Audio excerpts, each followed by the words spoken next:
Hey guys, tonight we begin with the entire history of the Spanish monarchy empire, gold and glory.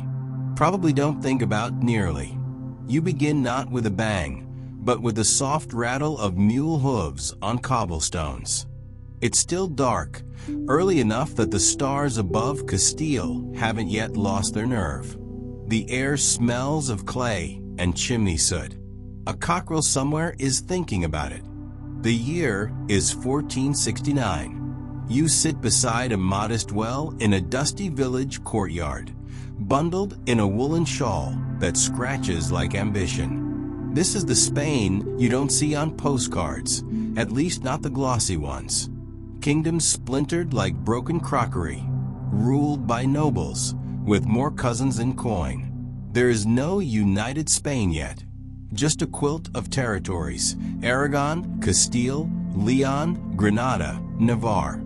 A family reunion without the hugs.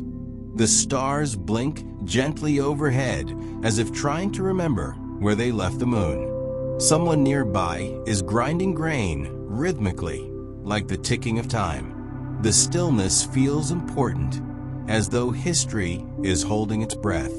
And then you hear it, the clatter of a cart, and the anxious whisper of someone saying, "She's here." Isabella of Castile steps down from the cart. She is 17, small, and far more dangerous than she looks. Her eyes don't wander, they assess. This young woman is about to change Spain forever, and she hasn't even unpacked. Your cheeks tingle from the cold, or perhaps from the realization that you're witnessing the most consequential blind date in Iberian history. Because across the courtyard, a young man arrives too, Ferdinand of Aragon. 17, like her, a prince with a sword, some charm, and a rather unfortunate haircut. They meet in secret, because of course their marriage is politically illegal. He pretends to be a messenger. She pretends to be surprised. Their hands touch briefly. It's awkward. History almost always is. This is your first historical fact tonight. Isabella and Ferdinand's secret marriage in 1469 eventually unified Castile and Aragon, laying the foundation for modern Spain. You're watching that spark ignite. Their marriage is controversial. Her brother, King Henry IV of Castile, a man who historians describe politely as complicated, wanted her to marry someone else, someone less Aragonese. But Isabella, ever the strategist, ignores her brother's plans and marries for power, not permission.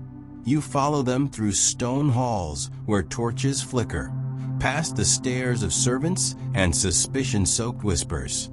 The walls of these castles aren't thick enough to block out ambition.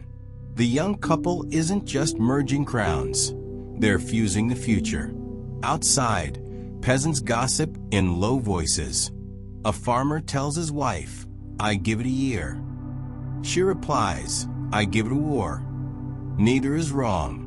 Now here's your obscure cultural tidbit. In 15th century Castile, it was common to test the virginity of noble brides by parading stained bed sheets through the streets the morning after the wedding. We're not saying that happened here, but also we're not saying it didn't. You warm your hands on a nearby brazier. A dog sniffs your shoes. Somewhere, a priest sighs into his goblet, muttering something about divine order being terribly inconvenient. A scholar once said that the early union of Ferdinand and Isabella was inevitable. Another scholar replied, "Yes, and so is a train wreck."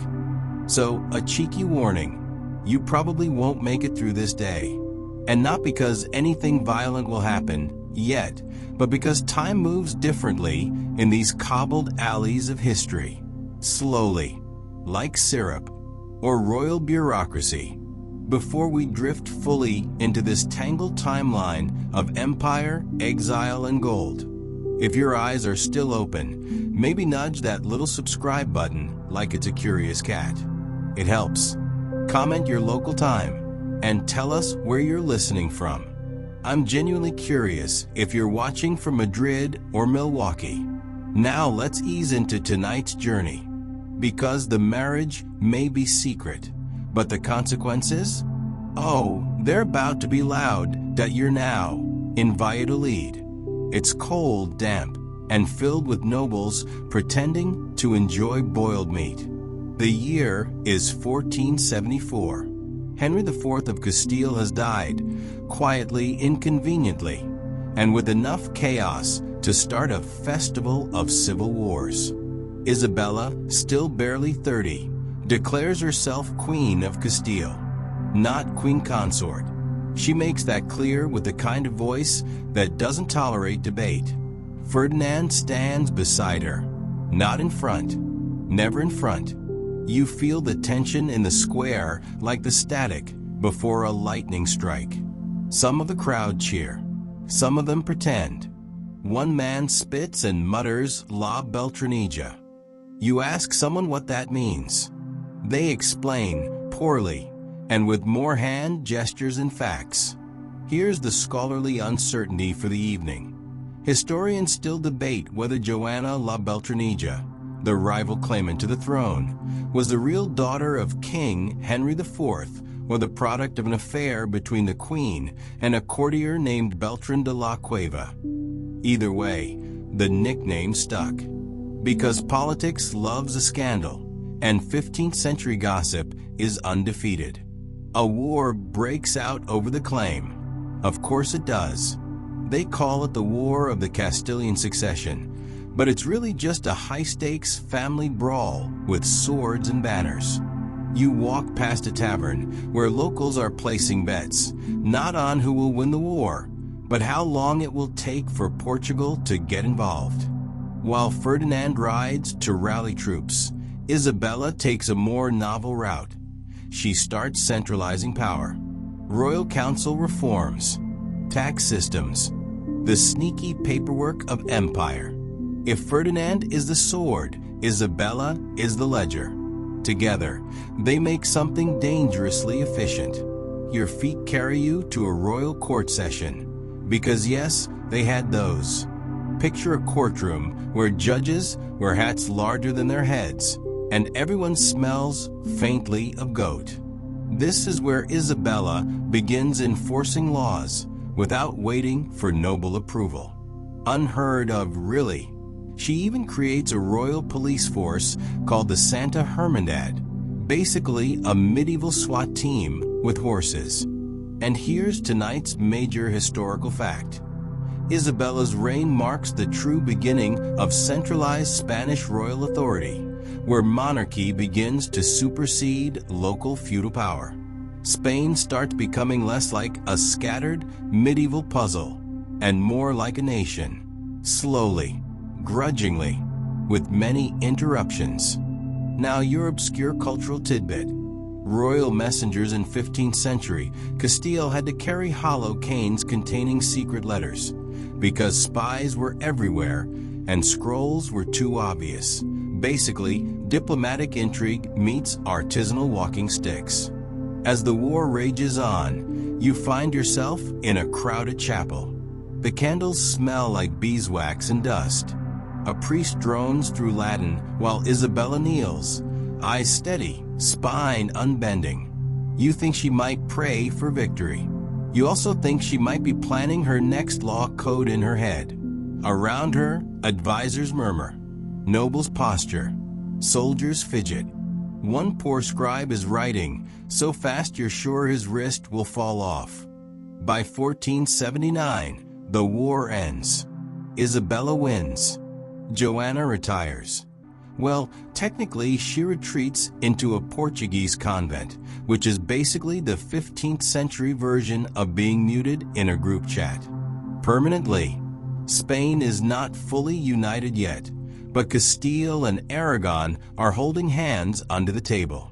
The idea of a Spanish crown is forming, vaguely, like fog curling into something recognizable. Ferdinand returns from the front. He's grinning, dirty, and missing a glove. Isabella hands him a document instead of a drink. Priorities. You pass under a banner that reads Tanto Monta, Monta Tanto, their shared motto. It means they amount to the same, which is romantic and also a power-sharing clause. A boy nearby asks his grandfather when the king and queen will start conquering things. The old man just mutters, "Soon, child. Very soon." So ends your second night under this peculiar, golden lace sky. You're standing on the edge of something vast, 1 foot still in the Middle Ages, and 1 toe in the coming centuries of ships, steel, and empire. And yes, the dog from earlier has followed you again. Sleep if you can, because next things get complicated. You wake, or rather you drift, into the soft light of morning in Granada, 1492. But it's not just any morning.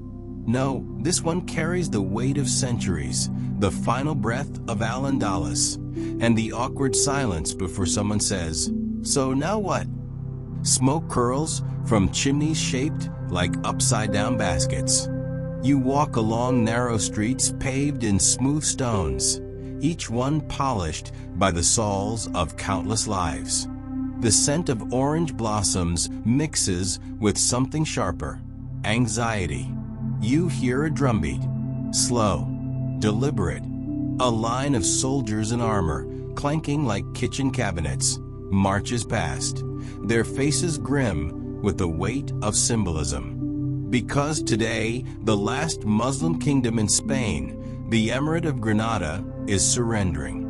And you're in the crowd watching history exhale. Above you, the Alhambra stands stubborn and silent, as if trying to remember what it was like before all this. Here's your major historical fact. In January 1492, after years of siege and negotiation, the Catholic Monarchs Ferdinand and Isabella officially took Granada, ending nearly 800 years of Muslim rule on the Iberian Peninsula. It's a clean ending in the way thunder is a clean ending to a clear sky.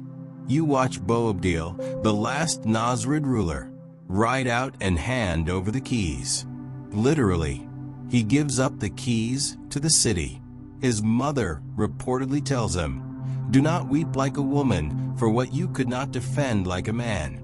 It's a brutal mic drop. You decide not to quote her in polite company.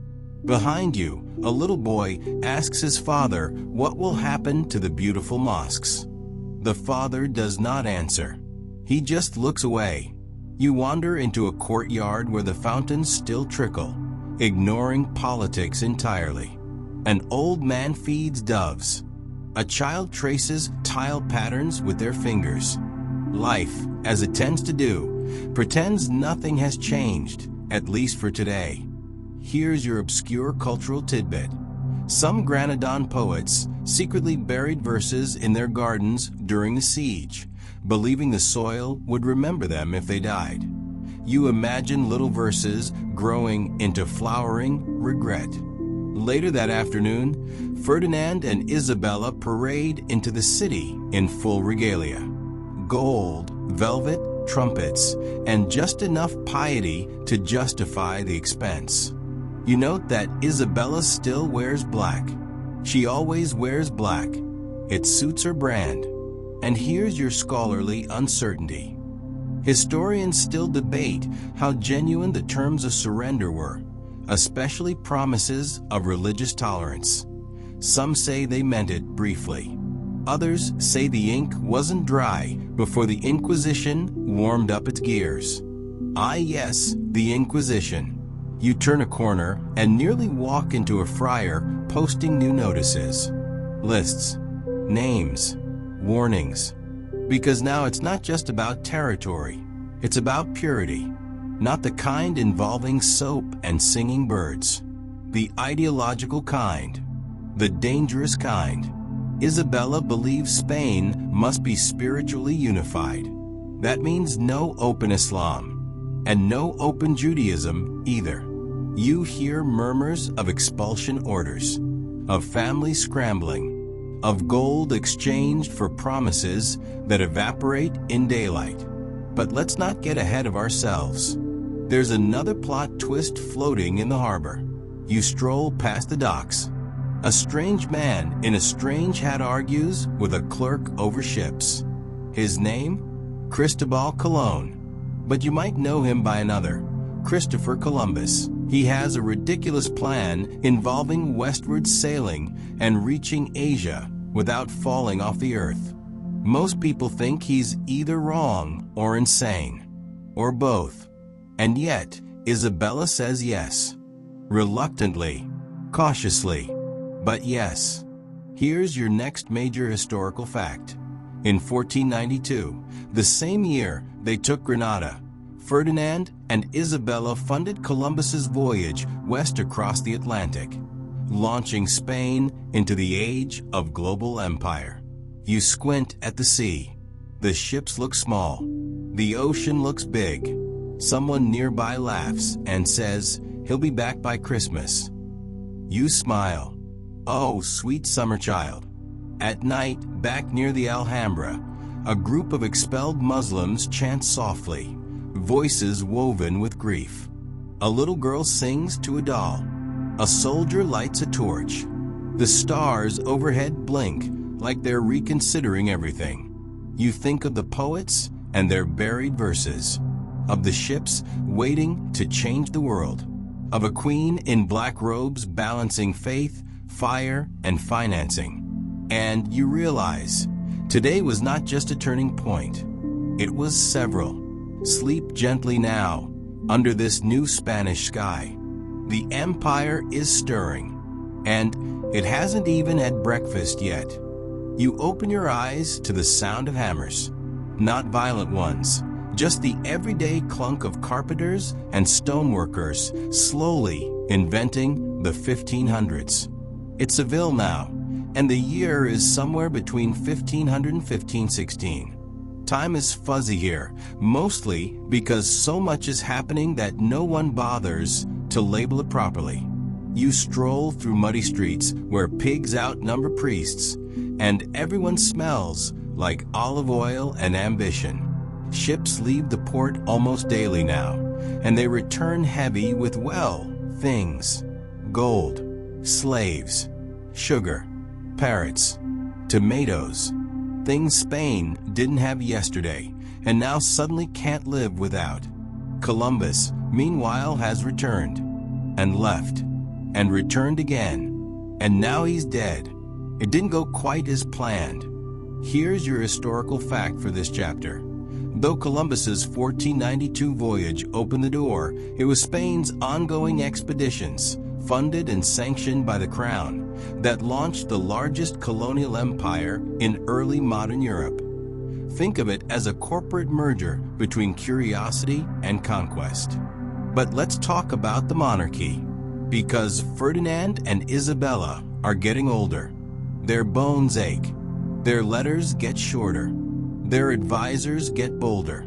Isabella dies in 1504. The court wears black. Again, the queen who once rode into battle in armor is now a memory. Her daughter, Joanna, yes, that Joanna, becomes Queen of Castile. And here's where things get murky. They call her Juana la Loca, Joanna the Mad, which, in fairness, is catchy, but probably unfair. Historians still debate whether she was truly mentally unstable or just politically inconvenient. There's your scholarly uncertainty for the night. You follow her through palace halls where candlelight clings to the tapestries. She talks to paintings. She refuses to bury her husband's body. She screams at people who take her inkpots. You want to hug her, but she smells like mourning and mistrust. Her husband, Philip the Handsome, yes, they really called him that, was a Habsburg, a foreign prince with golden hair and a talent for politics. He dies suddenly. Poison, some whisper. Or maybe just 1500s hygiene. Either way, Joanna unravels. And here's your obscure cultural tidbit. In mourning, Castilian widows often wore stiff black veils for years, and in Joanna's case, reportedly refused to change clothes for months. Mental health care in the early 16th century, as it turns out, was mostly prayer and distance. Ferdinand returns to power. He seizes control for the good of the realm. Joanna is gently locked in a tower. Okay, not so gently. She will stay there for the rest of her life, over 40 years. Meanwhile, Ferdinand's eyes drift south. He invades Navarre. He pushes against France. He marries again, awkwardly. The new wife is 17. He is not. Ferdinand dies in 1516. And just like that, the curtain falls on the Catholic monarchs. But not on Spain, because here comes their grandson. A new face, a new name, a new empire. Charles. Charles of Habsburg. Charles of Burgundy. Charles of everything. You stand at the edge of the harbor, staring at the sea. You smell oranges, salt, and something else. The future. It's vast. It's foreign. And it's coming straight for you. Sleep well for now. Charles has arrived. And he doesn't travel light. The morning air is heavier now, richer, like it's picked up the weight of gold and the scent of wet ink on treaties. You find yourself in Brussels, of all places, wandering halls where the Spanish language sounds like an imported delicacy. This is where Charles lives, or at least where he starts. He's 16, tall, pale, speaks several languages badly, and one of them not all, Castilian Spanish. And yet, he's about to become King of Spain. Well, not just Spain. Let's see, Castile, Aragon, Naples, Sicily, parts of Burgundy, Austria, the Low Countries. Oh, and eventually, the Holy Roman Empire. His family tree is less a tree and more a tangled set of vines, with money stapled to the leaves. You sip from a wooden cup someone offers you, something warm and overly spiced. It tastes like cinnamon and confusion. This is your historical fact tonight. Charles I of Spain, also known as Charles V, Holy Roman Emperor, ruled over the largest collection of territories any European monarch had ever held under a single crown. And he got it all just by being born. Neat trick, if you can pull it off. But Spain doesn't know him. And frankly, it's not thrilled. He arrives in 1517, stepping off the boat with a Flemish entourage that smells like butter and entitlement. The Castilian nobility grumbles. The common folk blink, unimpressed. Their king doesn't speak their language and spends most of his time somewhere else. It's like ordering a monarch and getting an exchange student. Still, Charles has plans. Big ones. He wants to unite Christendom, fight the Ottomans, wrangle the Protestants, govern the Americas, and somehow do all of this while also maintaining his jawline. No pressure. Here's your obscure cultural tidbit. Castilian officials were so irritated by Charles's foreign companions that they created a list of 256 things they weren't allowed to do in court, including playing Flemish music at dinner. You trail Charles through smoky council halls where maps unfurl like daydreams. Red lines, black ink, names you've never heard of becoming property overnight. He listens, rarely speaks, and when he does, he sounds like someone translating from Latin in his head. Meanwhile, rebellion brews. It always does. In 1520, a group of Castilian towns rise up in what's called the Revolt of the Comuneros. They're fed up with foreign rule, heavy taxes, and feeling like Spain is just one piece of Charles's traveling circus. At first, Charles is away again, this time getting himself elected Holy Roman Emperor, which sounds impressive until you realize it involved bribery, family leverage, and a lot of letters signed with crossed fingers. The Camineros take cities. They shout about justice, tradition, and Spain for the Spaniards. You know the script. But when Charles returns, he crushes them. Swiftly, thoroughly, with the kind of royal efficiency that makes people rethink uprisings. Your scholarly uncertainty tonight. Historians still debate whether Charles ever truly understood Spain, or if he simply used it as a base for his larger imperial dreams. Either way, Spain pays. In taxes, in blood, in ships. The Americas pour gold into his coffers, but also questions into his conscience. You pass a priest scribbling notes under a fig tree. He's writing about New Spain, about the natives, about the conversions. His quill hesitates as he adds a sentence that starts with God's will and ends with uncertain. You know better than to interrupt. Back at court, Charles ages. His face hardens. His eyes deepen. He grows tired of constant war and endless paperwork. And yet he keeps going. Germany, Italy, North Africa, Flanders. His map is an accordion that never stops expanding. He has a son, Philip, pale, serious, watching everything with uncomfortable stillness. You'll meet him soon, but not just yet. Tonight, you lie beneath a tapestry of stars stitched over Castile. The earth still smells of olive trees and old prayers. Charles dreams of a unified world.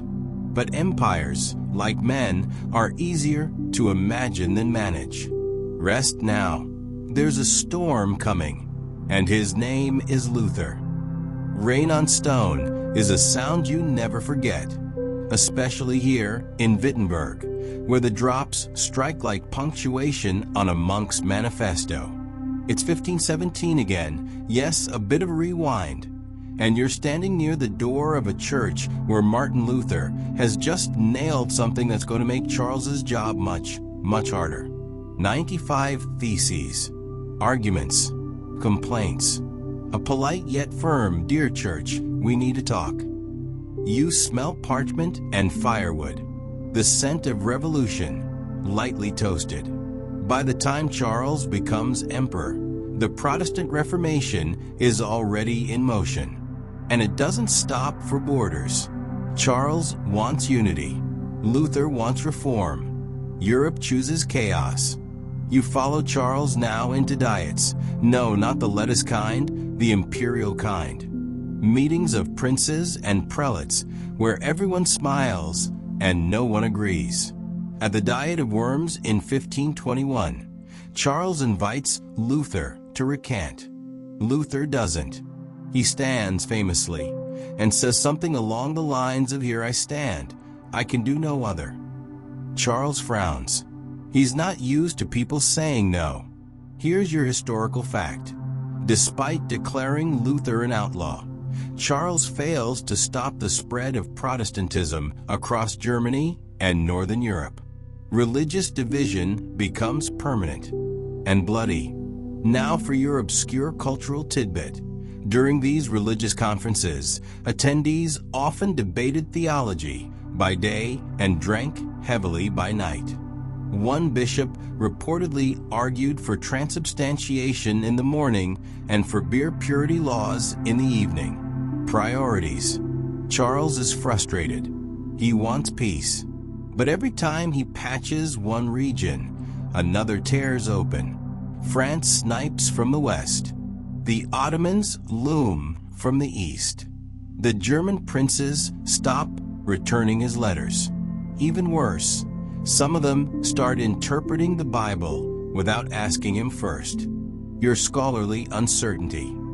Historians still disagree on whether Charles's dream of a unified Christian empire was noble idealism or stubborn fantasy.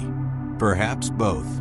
Empires, like sermons, are easier to write than to live in. Meanwhile, back in Spain, something strange is happening. Money is flowing in from across the sea. from a place where the sun feels too close and the mountains wear gold like jewelry. The New World, still new, still violent, still unfinished. Conquistadors, men like Cortez and Pizarro, are carving empires out of other people's homes. The gold ships arrive heavier each year, though never heavy enough for Spain's debts. You pass a church where a sermon drones on about Providence. The pews creak. A man snores softly in the back. Here's your moment of irony. As Charles defends Catholicism in Europe, his empire across the Atlantic spreads Christianity with sword and smallpox. You return to Charles, older now, tired, wrinkled. His armor no longer fits. His advisors talk over him. His wars have cost him more than they gained. And so he does something rare for kings. He retires. In 1556, Charles abdicates. He gives Spain and the Americas to his son Philip. The rest, Austria, the Holy Roman Empire, to his brother. He retreats to a monastery in Yusti, where he gardens, prays, and complains about gout. You find him there, staring at a clock. He once tried to reform time itself, literally proposed calendar changes, and now watches the seconds go by like spilled coins. He dies quietly. No trumpets, just rain on the roof. Tonight, Spain belongs to Philip, and the sun has no intention of setting anytime soon. The light in Madrid feels sharper now, clearer, like history has gotten itself a haircut and cleaned up for portraits. You step into the court of Philip II, a place where silence is not only golden but mandatory. It is the mid-1500s, and Spain is now the world's richest empire. Technically, the crown sits on the head of a man who speaks softly, blinks slowly, and trusts no one, not even his own reflection. Philip is not his father. Where Charles was everywhere at once, Philip is rooted. He stays in Spain, governs by paper, builds walls, both of stone and protocol. He doesn't smile much. You get the sense that if you coughed during one of his meetings, someone would write a formal complaint. This is your historical fact tonight. Philip II presided over the height of the Spanish Empire, overseeing territories on every known continent and ruling more land than any other monarch in European history. You walk through the halls of El Escorial, Philip's great granite palace monastery hybrid. It's big, cold, reverent, a house that looks like it's always in mourning. You try not to sneeze. Everything echoes here, even your thoughts. Philip's Spain is not playful. It's bureaucratic. File by file, scroll by scroll, edict by edict. A government of folders. His handwriting fills margins. His orders come with footnotes. Somewhere, a scribe is crying into his quill. Outside the walls, however, things are less tidy. Protestant England glares from across the sea. The Dutch rebel in the north. The Ottomans loom at sea. And then there's the Americas, wild, bleeding, and lucrative. The gold still flows into Seville's port, but so do rumors of cruelty, of rebellion, of diseases with names whispered and not written. Spain is rich, yes, but it's also tired, bloated, nervous. Your obscure cultural tidbit. Philip had over 100,000 letters archived during his reign, many of which he read personally. It said he even corrected the grammar in foreign ambassadors' correspondence. A king, a ruler, a proofreader. He marries 4 times. Once to Queen Mary of England, Bloody Mary, as you may know her. They hope for an heir. They get disappointment. Mary dies. England slips through Philip's fingers like a fish that refuses to be Catholic.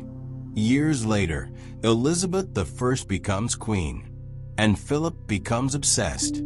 By 1588, the Spanish Armada set sail, a great, floating cathedral of ambition. Ships upon ships, men upon men, all headed toward England with banners high and confidence higher. It does not end well. Here is your scholarly uncertainty. Historians still debate whether the Armada was doomed by poor planning, bad weather, superior English tactics, or just the universe having a good laugh. You stand on a cliff and watch as smoke smears the horizon. The mighty fleet scatters. Spain loses prestige, ships, and a great deal of dignity. But not empire. Not yet. Philip returns to his papers, his prayers, his shadows. You find him, older now, skin drawn, hands trembling, still working, still signing things, still trying to control an empire that refuses to be tamed. He dies in 1598, slowly, quietly. Spain weeps on schedule. The empire he leaves behind is massive, overstretched, and suspiciously quiet. The kind of quiet that comes before a crack. You turn from El Escorial and walk into the dusk. The stones beneath your feet were paid for in silver pulled from the lungs of mountains half a world away. You don't hear birds tonight, just the rustle of ledgers. Sleep for now, but not too soundly. The 1600s are coming, and Spain is about to learn that nothing golden stays golden forever. The bells in Madrid toll with less confidence now. They sound like they're apologizing. It's the early 1600s, and the empire hasn't collapsed, but it's begun to exhale unevenly. You wander through streets that are busier than ever, yet something feels hollow. The grandeur remains, but the mood has shifted. Spain is still powerful, still enormous, but it limps a little now. It dreams of yesterday. On the throne sits Philip III, a quiet man who prefers hunting to ruling, which would be fine if someone else were ruling. Instead, his favorite courtier, the Duke of Lerma, handles everything badly. This is your historical fact. Under Philip III, Spain began its slow decline as a European power, distracted by court intrigue, religious orthodoxy, and an expensive addiction to foreign wars. You sit in a salon filled with incense and murmuring diplomats. Everyone here speaks carefully. Words are currency, and silence is considered an asset. Behind velvet curtains, the empire is being pawned piece by piece. The Duke of Lerma builds a fortune, estates, chapels, a stable of horses with better health care than most soldiers.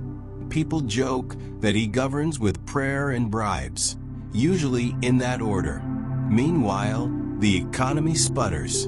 The gold from the Americas keeps coming, but inflation swells like a balloon. A chicken costs 3 times what it did a generation ago. A loaf of bread size when you bite it. The peasants?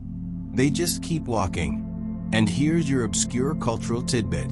In 1609, Philip III ordered the expulsion of the Moriscos, descendants of Spain's Muslim population who had been forcibly converted to Christianity. Nearly 300,000 people were removed. It devastated local economies, especially agriculture, which they had sustained. You pass a village once filled with olive groves. Now it's dry, silent. One old woman still waters the earth.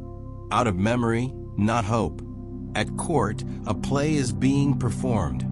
Something by Lope de Vega, perhaps. Golden Age drama. Lush. Clever. It distracts the nobles for 2 hours, which is all anyone asks of art these days. Your scholarly uncertainty tonight. Historians still debate whether the decline of Spain was inevitable after such rapid expansion, or whether it could have been slowed by better governance.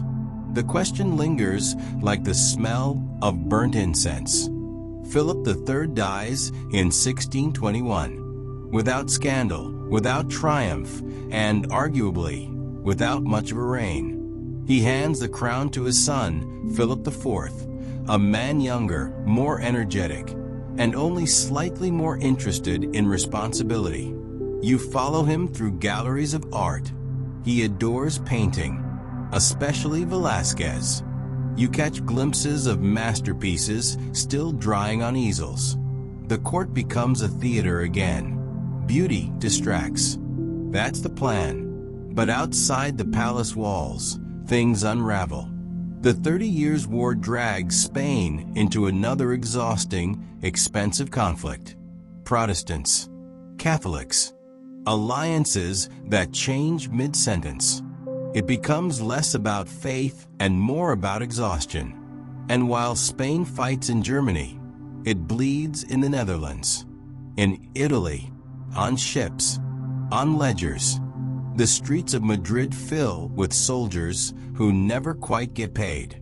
Here's a moment of irony. Spain's global empire, once admired and feared, now serves mostly as a cautionary tale for how to overreach while undermanaging. Still, the court clings to its rituals. Mass at dawn, velvet at dusk. You stand in a garden where peacocks cry in the distance, their feathers dragging like pride that no longer serves a purpose. Philip IV tries. He does. He reforms the army, institutes new taxes, writes sonnets, but he can't stop the cracks. He can't make people believe like his great-grandparents once did. He stares at a map, wide-eyed, as if hoping the pieces will hold. They won't. Rest now. The century will get darker before the light returns. But the stars still hang, faintly, above Castile. They always do. You don't notice the footsteps at first, just the wind, brushing gently through olive branches overhead. You're in a grove again, older now, quieter. The air smells like earth and wood smoke. And just when it starts to feel too calm, a servant whispers your name. You follow. You always follow. Welcome to the reign of Philip III, a king so unmemorable. Most textbooks just sort of mumble his name and move on. But don't be fooled. Nothing happens quickly in Spain, not even decline. You sit under a silk canopy in the gardens of the Royal Alcazar of Madrid. The scent of jasmine drifts lazily by. Someone brings you dates, wrapped in thin gold foil. You unwrap them slowly, like the politics of this moment, sweet, soft, and a little rotten inside. Philip III is a man who delegates everything. He likes poetry, pageants, and not being in the room when things go wrong. Instead, you get the real ruler, his court favorite, the Duke of Lerma. He's charming, clever, and absolutely swimming in bribes. You could say he's the kind of man who'd sell you a palace and then rent it back from himself using the king's money. And yes, that actually happened. Spain at this point is still enormous. It owns chunks of Italy, the Netherlands, most of the Americas, and claims over oceans like it invented salt water. But empires don't crumble with fanfare. They wilt, quietly, bureaucratically, like wet paper in the sun. You walk down the marble halls of Madrid, passing portraits that try very hard to look serious. One catches your eye, a Spanish noble with a ruffled collar large enough to host afternoon tea on. He stares back at you with that look nobles mastered, half bored, half plotting something faintly treasonous. There's a moment of silence. It's the sound of boredom, Philip III's court specialty. Yet things are not peaceful. In 1609, something chilling happens. Spain expels the Moriscos, Muslims who had converted to Christianity, or at least were expected to. Centuries of uneasy coexistence unravel in a decision that strips hundreds of thousands of people from their homes. Whole villages vanish. The economic toll is, let's call it, impressively short-sighted. Valencia's agriculture crashes. Fields lie untended. But hey, fewer heretics, right? Historians still debate whether Philip III even understood the consequences, or if he was just nodding politely while Lerma waved a decree around. You pass a quiet square where a musician plucks at a vihuela. The melody is soft, sad, a little uncertain. Like Spain itself, powerful on paper, tired in reality. There's silver from the Americas, still by the galleon load. But inflation eats it up. And the nobility? They'd rather starve with elegance than trade their swords for shovels. You turn a corner. A tapestry hangs, depicting some glorious battle in Flanders. You pause. You know that war is still grinding on. The 80 Years' War, they call it. By now it's just a long, awkward breakup between Spain and the Dutch, full of passive-aggressive sieges and the occasional naval tantrum. The war limps on, draining coffers and energy. Still, court life sparkles on. You attend mass. Candles flicker. Perfume masks the smell of too many layers of velvet. A poet reads verses about honor and destiny, and someone nods so hard you worry they'll dislocate their powdered wig. There's a strange comfort in the routine. The decay is gentle. Spanish greatness is still recited like prayer. But reality doesn't care for poetry.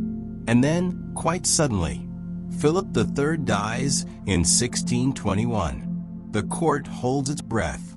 You walk slowly through the same halls, now draped in black. Tapestries removed, mirrors veiled. The sound of mourning is oddly theatrical.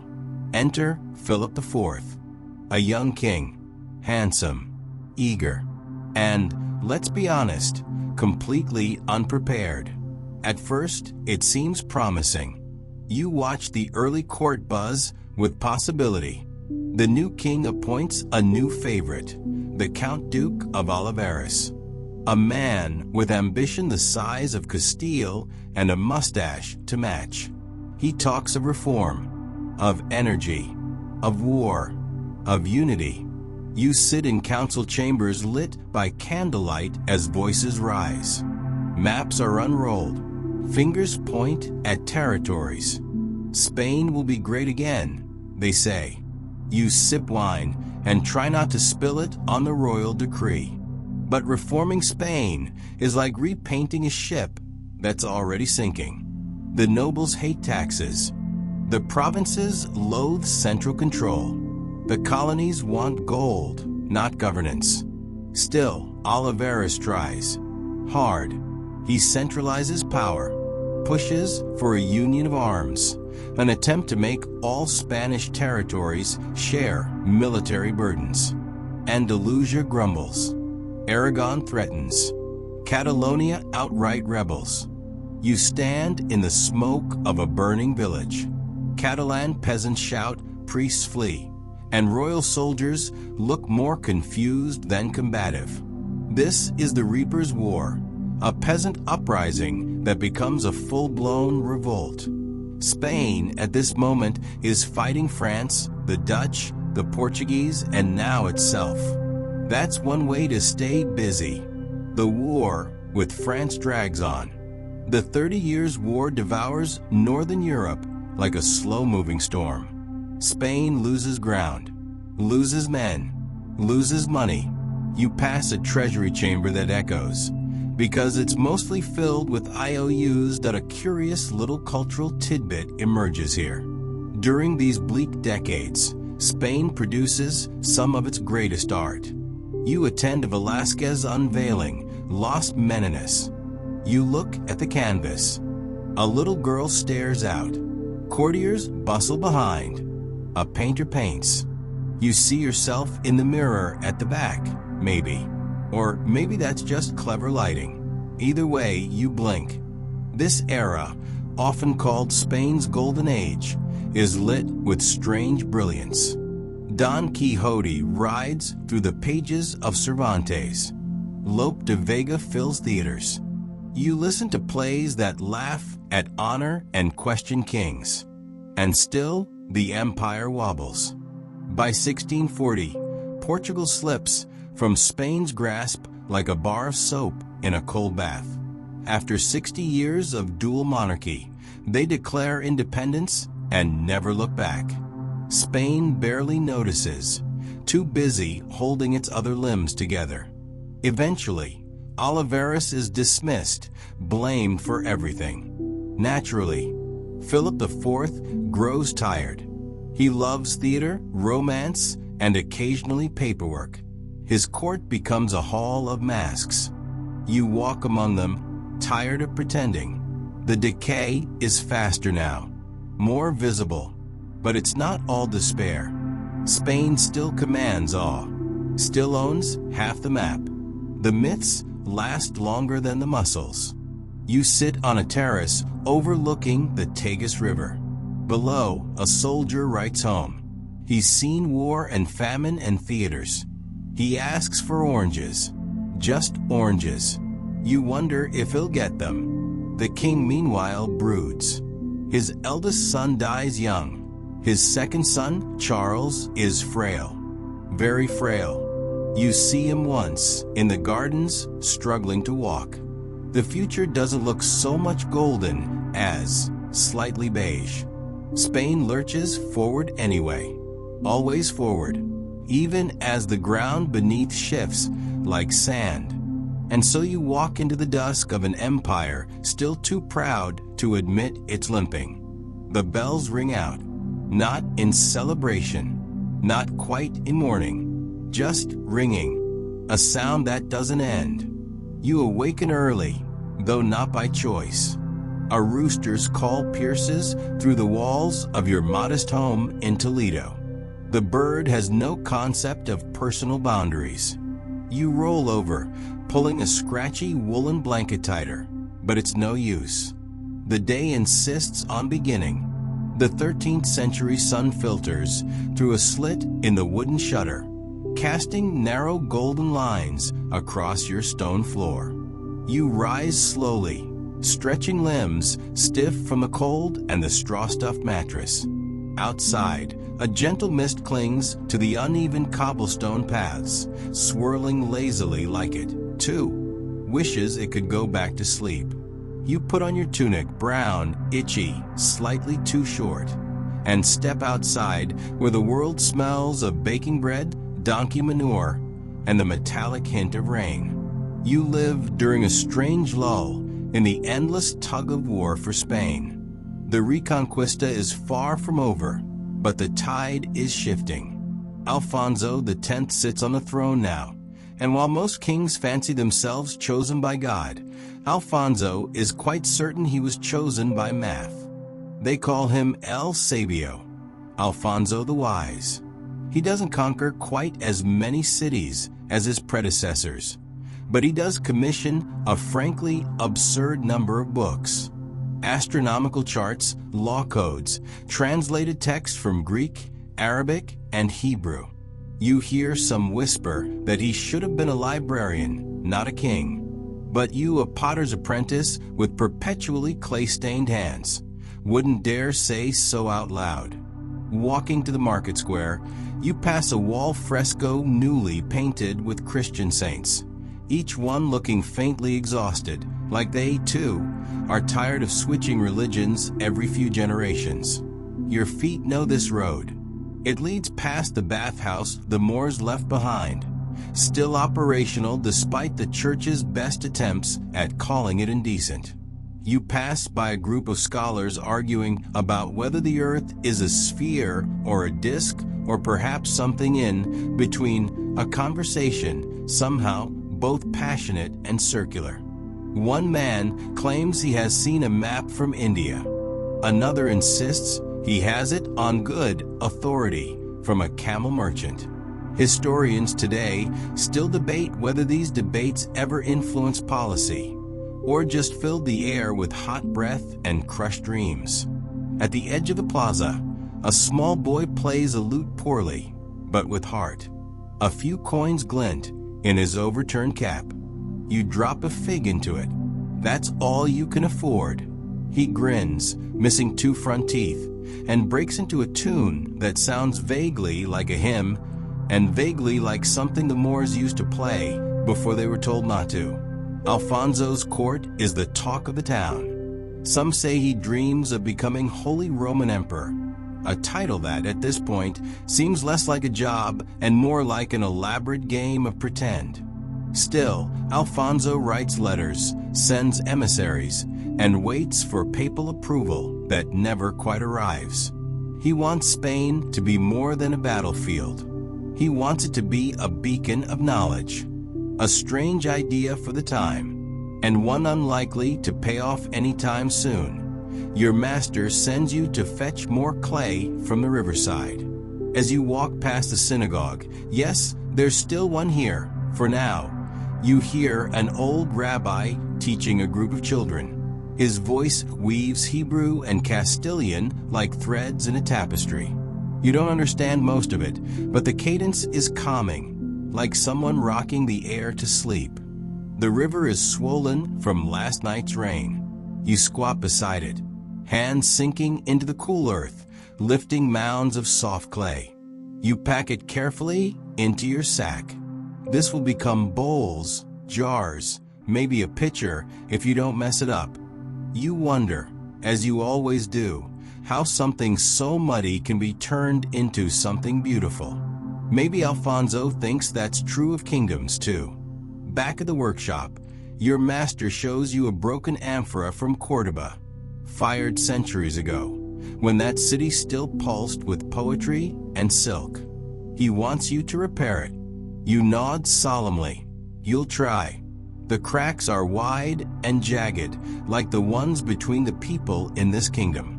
By late afternoon, a warm breeze rustles through the street. You sit on the low wall outside your home, watching as a group of men ride by on horseback, their cloaks bearing the Castilian lion. They speak in loud voices about taxes and salt routes, and the new law Alfonso just issued. Something about weighing bread. You try not to look like you're listening too hard. As dusk falls, bells ring from the cathedral, their tone deep and vibrating, like a great beast settling into sleep. Smoke curls from chimneys, rising lazily into a darkening sky. Stars appear one by one, shy and flickering. You eat lentils and flatbread by candlelight, while your sister hums a tune with no words. The flame dances on the wall, casting long, swaying shadows. You think of the books Alfonso is writing, the stars he charts, the laws he pens. You wonder if any of them will matter to someone like you. Then, again, maybe they already have. After all, you learned to read last year, something your grandfather never did. Your fingers, once only trained to shape clay, now shape letters too. Quietly, at night, one parchment at a time. You fall asleep thinking about the stars you saw over the river, the same stars Alfonso studies in his palace. Maybe that's the one thing everyone in this kingdom can agree on. No matter who wins the land, the sky is still shared. You sleep deeply, and the rooster, tomorrow, will not care about knowledge or stars or kings. You will shout anyway. The morning arrives again, soft and gray. This time, it's not the rooster that wakes you, but the low murmur of voices outside. You peer through the wooden shutter and see a cluster of townspeople gathered at the plaza. Someone is reading aloud from a scroll. You can't make out the words, but you recognize the rhythm. It's a decree, another law from Alfonso. You dress quickly and head out, curiosity nudging you faster than hunger. The air smells of damp stone and burnt olive oil. You pass the baker, who's already cursing the new weights and measures law. "The king wants my bread to weigh the same as my soul," he mutters. At the plaza, the town scribe is struggling to hold the parchment still against the breeze. The decree is about language this time. Alfonso wants all official records to be kept in Castilian, not Latin, not Arabic, not Hebrew, just Castilian. The crowd murmurs. Some nod, some scoff, some look over their shoulders as if expecting someone to correct them for speaking in the wrong tongue. You think about the old rabbi by the synagogue, about the Moorish healer who treats your sister's cough, about the old soldier who speaks in broken Latin when he's drunk. The king may wish to unify the realm with one language, but you live in a city braided for many. Later, as you sit shaping clay with your thumbs, pressing, turning, smoothing, the thought lingers. Can a kingdom be pressed into one shape the way a bowl is? Or will it always crack somewhere when the fire comes? Your master tells you to focus. You've shaped the rim unevenly. He reshapes it with a flick of his wrist and hands it back. Again, he says, "But better." The day unfolds quietly. You finish 3 pots and carry them outside to dry in the sun. Children race by, chasing each other with sticks. One of them runs straight into your drying rack. A pot tips, wobbles, but stays upright. You both freeze. Then you smile. He smiles back sheepishly and darts away. That night, the stars return. This time, they seem closer. You sit with your sister again, sharing a crust of bread and a stew made mostly of onion. She tells you about the song the rabbi taught her, half lullaby, half prayer. You ask her to hum it again. She does. It carries through the quiet room, curling like steam from your bowl. The candlelight flickers. You think about the laws and the stars and the soft clay between your hands. You think about Alfonso, his maps, his books, his dreams of empire. You wonder if a potter's life can leave any trace at all. Then you remember the broken amphora from Cordoba, the one you glued back together this afternoon. It still holds water. You close your eyes, and sleep takes you gently. You wake to the sound of distant bells, soft, echoing across the rooftops like memories made of bronze. The kind of sound that doesn't rush you, but invites you to notice the morning. The sky is brushed with pale lavender, the air damp and heavy with the promise of spring rain.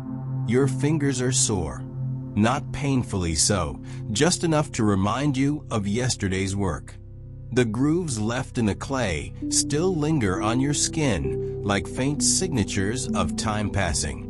You stretch slowly, letting your body remember itself. In the street below, someone is singing. A woman's voice, rising and falling as she sells herbs from a basket. You catch words for basil, rosemary, rue. The song feels older than the city itself, as if it once echoed in Rome, in Carthage, and now lingers here, on a quiet street in Leon. As you eat your breakfast, just bread, oil, and a bit of quince paste, you read a scrap of news posted near the well. Word has come from the south. Alfonso's men have pushed into lands held by the Moors. There's talk of Toledo, beautiful, scholarly Toledo, soon falling under Castilian rule. You feel it in your stomach, the tightening. Because you know what follows conquest: taxes, soldiers, the slow silencing of the other languages spoken in the marketplace, the renaming of streets, the reshaping of what can be remembered and what must be forgotten. Still, the potter's wheel waits for you. You work in silence today. Even your master doesn't speak much. The rhythm of shaping vessels, press, spin, smooth, lift, becomes a kind of meditation. The clay listens better than most people do. It knows your strength, your patience, your failures. And it forgives. Later, while waiting for the kiln to cool, you wander to the river. There, you find an old man sitting under an olive tree, scribbling in a book with a feathered pen. You ask what he's writing. A map, he says without looking up. Not of roads, of meanings. You smile. He explains. He's drawing connections between stars and seasons, between songs and names, between words in Latin, Arabic, and Castilian. You listen, and something settles inside you. Not understanding exactly, but recognition, as if part of you already knew what he meant. You walk back slowly, the world feeling just slightly more connected. That evening, your sister isn't feeling well. She says it's just the weather, but you make her tea anyway, from herbs you bought from the singing woman.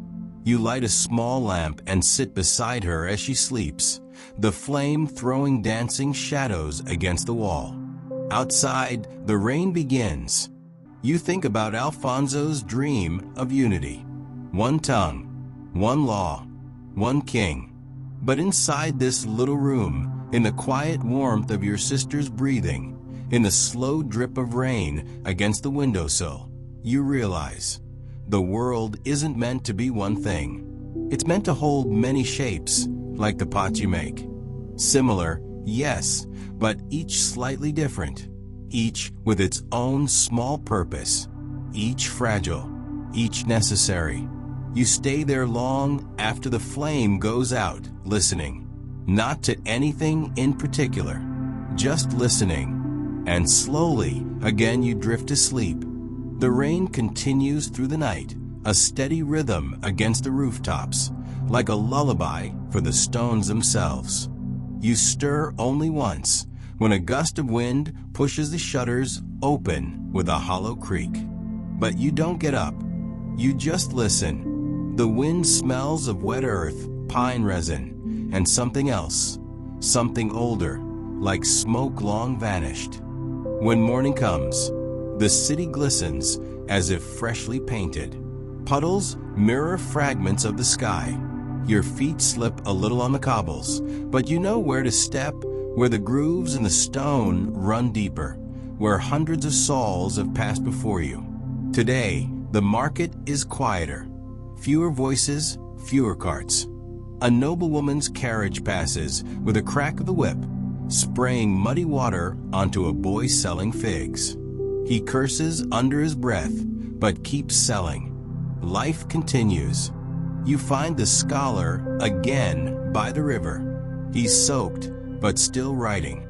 You don't stop, you ask, brushing water from your hair. No, he says, smiling faintly. Not when the world is still offering me its secrets. He shows you his latest page. Diagrams of wind patterns, a strange symbol from an old prayer, a recipe for dye using crushed beetles. He laughs at your raised eyebrow. Everything connects, he says.